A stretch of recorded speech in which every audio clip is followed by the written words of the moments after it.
দেখবার পর গম্ভীর হয়ে মাথা নেড়ে বললেন, তাই তো বাবু, এ ব্যাপারে বিন্দু বিসর্গ যে আমি বুঝতে পারছি না। বিয়ন্ড মাই ইমাজিনেশন। কিন্তু তুমি আমায় কি করতে বলো? যদি তুমি বলো সব কেবিন আমি সার্চ করতে পারি। সার্চ করে কি কোনো লাভ হবে সাহেব? কথাটা বললে জাহাজের অন্য একজন কর্মচারী। তাছাড়া এই জাহাজে যাত্রীদের মধ্যে অনেক সম্ভ্রান্ত ব্যক্তি আছেন। তারা হয়তো এ ব্যাপারটা আদপেও পছন্দ করবেন না। তাদের সম্মানের পক্ষে হয়তো হানিকর হবে। অবশ্য তোমার কথাটাও ঠিক জন, কিন্তু এত বড় একটা ব্যাপারকে তো আমরা একেবারে চেপেও যেতে পারি না। এক কাজ করলে হয়, যদি বাবুদের অবশ্যই মত থাকে। কি? পোর্টে ডিসএমবার্ক করবার আগে আমরা জল পুলিশকে সংবাদ দিতে পারি। তারা সার্চ করলে কারোর কোনো অভিযোগই থাকবে না, কারণ পোর্টে ও ধরনের সার্চ তো প্রায় হয়।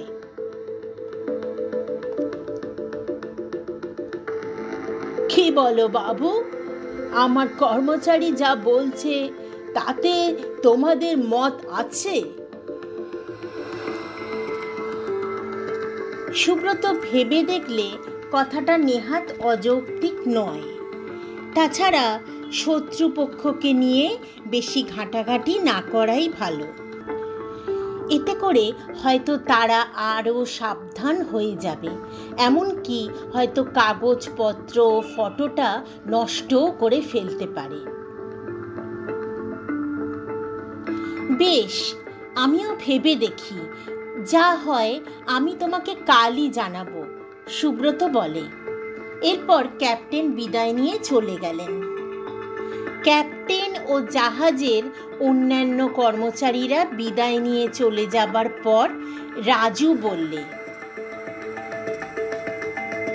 কিন্তু ফটোটা যে আমাদের ফেরত চাই সুব্রত, তা সে যেমন করে যে উপায়ই হোক।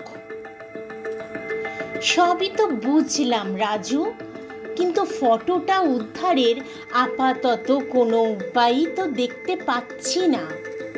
আচ্ছা, ডেকের ওপরে যে দুটি লোকের সঙ্গে তোমার একটু আগে সংঘর্ষ হয়েছিল, তাদের কাউকেই কি তুমি চিনতে পারোনি রাজু? না।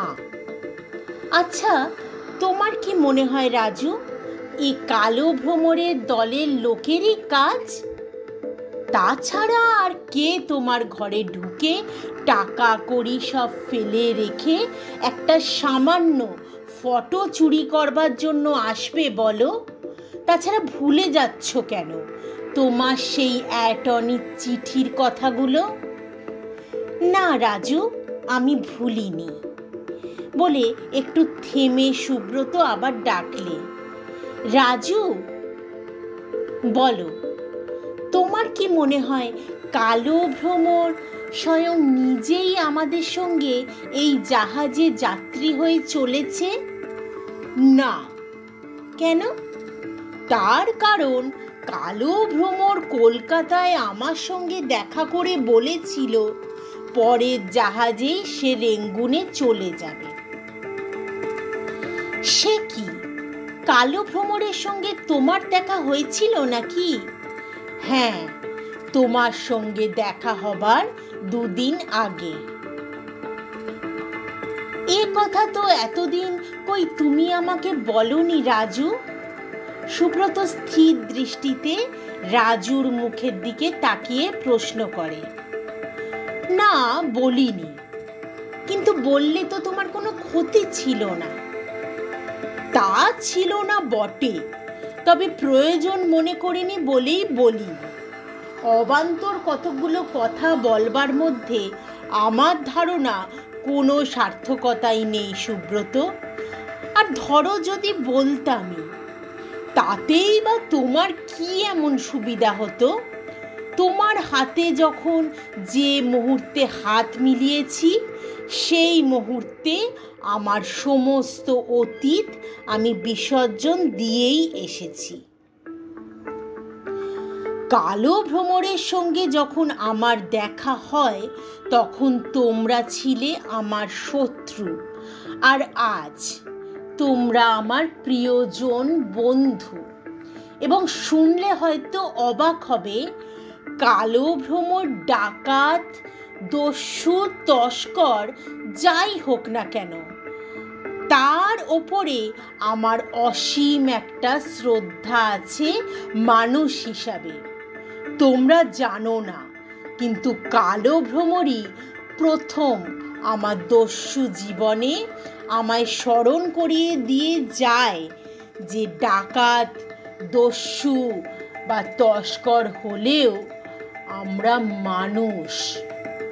যাক সে কথা, এখন কি করবে বলে ঠিক করেছ? রাত্রি অনেক হয়েছে, বড় পরিশ্রান্ত আমি রাজু, তাছাড়া ঘুমও পেয়েছে। সুব্রত নীতিশের বার্থটার ওপরে উঠে টান টান হয়ে শুয়ে কম্বলটা মুড়ি দিল।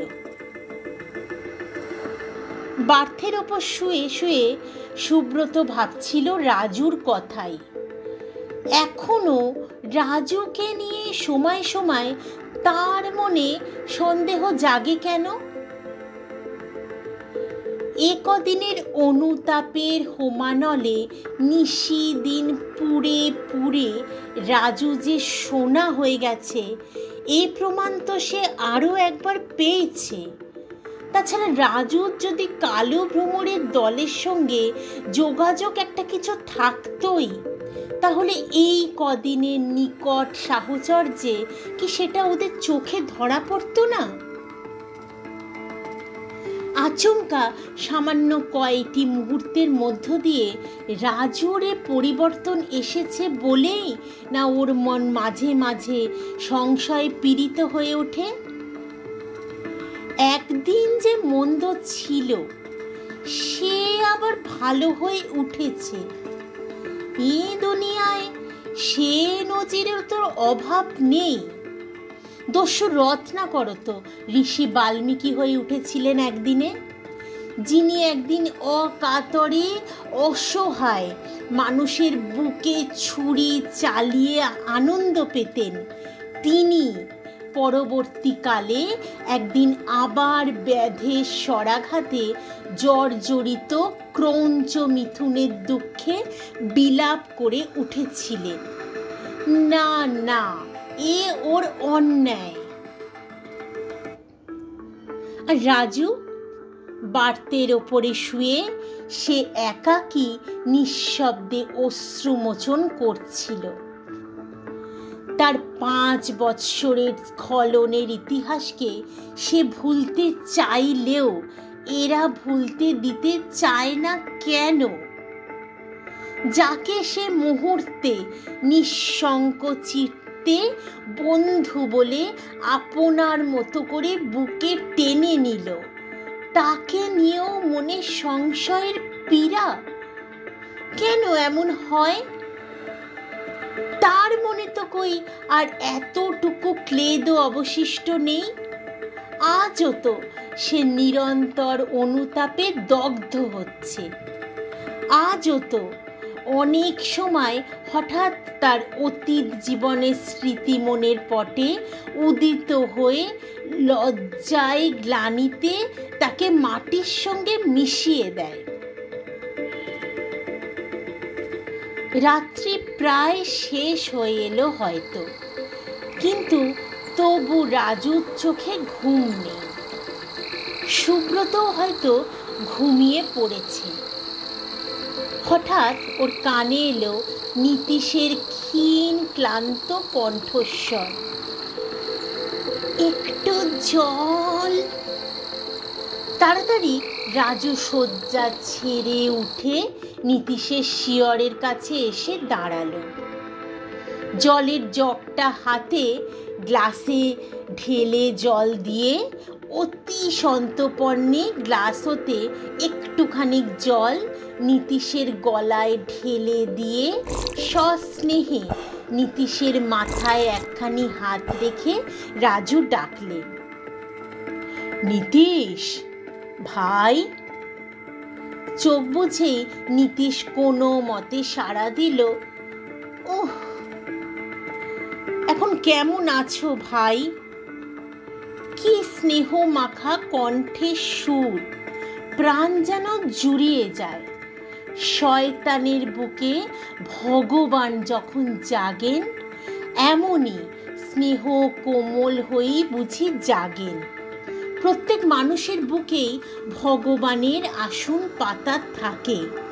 কারোর আসনটি জুড়ে ভগবান বসে থাকেন, আর কারোর আসন থাকে খালি পড়ে চিরটা কাল।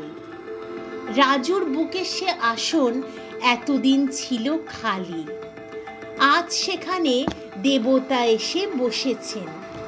তাই তো আজ মানুষের দুঃখে ডাকাত রাজুর বুকে জেগেছে সমবেদনা।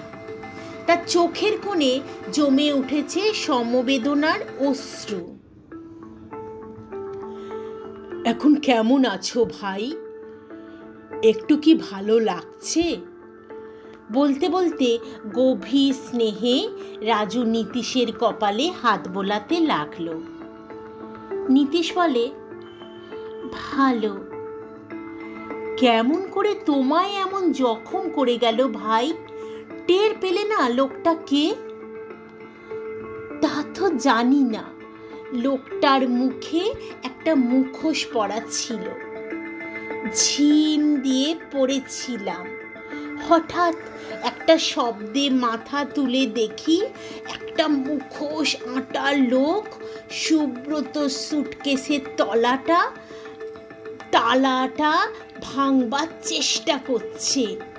তাড়াতাড়ি কোনো মতে আমি বিছানা হতে উঠে যেমন লোকটাকে পিছন থেকে গিয়ে জাপটে ধরেছি, অমনি লোকটা আমাকে চমকে দিয়ে ফিরে দাঁড়ালো। তারপরই লাগলো মারামারি। উহ, সে সময় তোমরা কেউ যদি এসে পড়তে, নিশ্চয়ই বেটাকে ধরা যেত।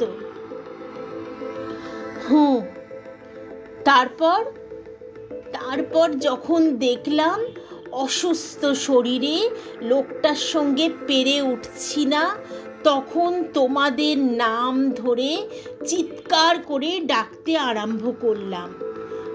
বলতে বলতে নীতিশ জোরে জোরে হাঁপাতে লাগলো। একসঙ্গে এতগুলো কথা বলে শ্রান্ত হয়ে পড়েছিল সে। ক্ষীণ কণ্ঠে আবার বললে, আর একটু জল দাও রাজু, গলাটা শুকিয়ে যাচ্ছে।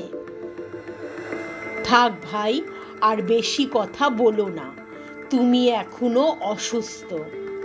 বলতে বলতে রাজু আবার একটু জল গ্লাস হতে অসুস্থ নীতিশের গলায় ঢেলে দিল।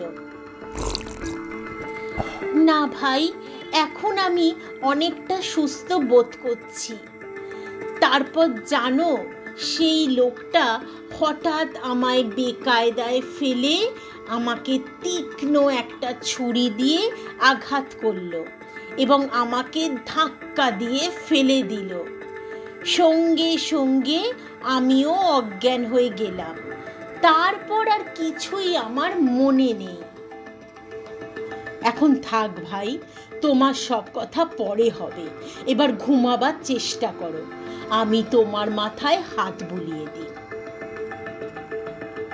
শেষ রাত্রের দিকে নীতিশের খুব জ্বর এলো। ডাক্তারও এই আশঙ্কাই করেছিলেন। সুব্রত যখন ঘুম ভাঙল, দেখলে রাজু নিদ্রাহীন চোখে নীতিশের শিয়রের সামনে বসে তার মাথায় হাত বুলিয়ে দিচ্ছে। এ কি রাজু, এখনো ঘুমোওনি? নীতিশ কেমন আছে? খুব জ্বর, গা পুড়ে যাচ্ছে। কিন্তু এবারে তুমি একটু ঘুমিয়ে নাও, আমি ততক্ষণ নীতিশের কাছে বসছি।